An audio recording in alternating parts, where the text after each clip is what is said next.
Gag order എന്നാണ് അതിന്റെ സാങ്കേതികമായ പദാവലിയെങ്കിലും വാർത്താവിലക്കെന്നാണ് മലയാളം. ധർമ്മസ്ഥല എന്ന ദുരൂഹത നിറഞ്ഞ സ്ഥലത്തെ അക്രമക്കൊലകൾ, കൂട്ടബലാത്സംഗങ്ങൾ, നരമേധമൊക്കെ പറയുന്ന ലിങ്കുകൾ, സ്രോതസ്സുകൾ ഇല്ലാതാക്കണമെന്നാണ് കോടതി ഉത്തരവ്. ഒന്നും രണ്ടുമല്ല, 8842 ലിങ്കുകൾ. പ്രാഥമിക തെളിവടക്കം ആ ശുചീകരണ തൊഴിലാളി പറഞ്ഞ അസംഖ്യം ബലാത്സംഗ കൊലപാതകങ്ങൾ, ആ വെളിപ്പെടുത്തൽ വന്നതിന് പിന്നാലെ വന്ന പരാതികൾ, തിരോധാനങ്ങളുടെ നീണ്ട നിര. 20 അംഗ SIT പ്രത്യേക അന്വേഷണ സംഘം രൂപീകരിച്ചെങ്കിലും അന്വേഷണം എങ്ങനെ തുടങ്ങണം എന്നതിൽ പോലും വ്യക്തതയില്ല.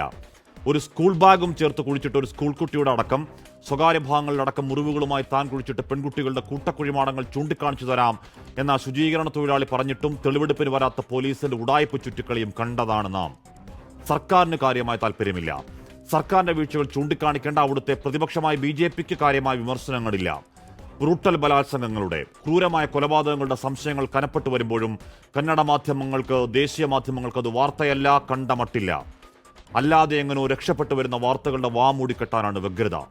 ആ സത്യങ്ങളെ ബലാത്സംഗം ചെയ്ത് കുഴിച്ചു മൂടാൻ ധർമ്മസ്ഥലയിലെ പുതിയ വാരിക്കുഴികൾ കുഴിക്കുന്നത് ആരൊക്കെ ചേർന്നാണ്?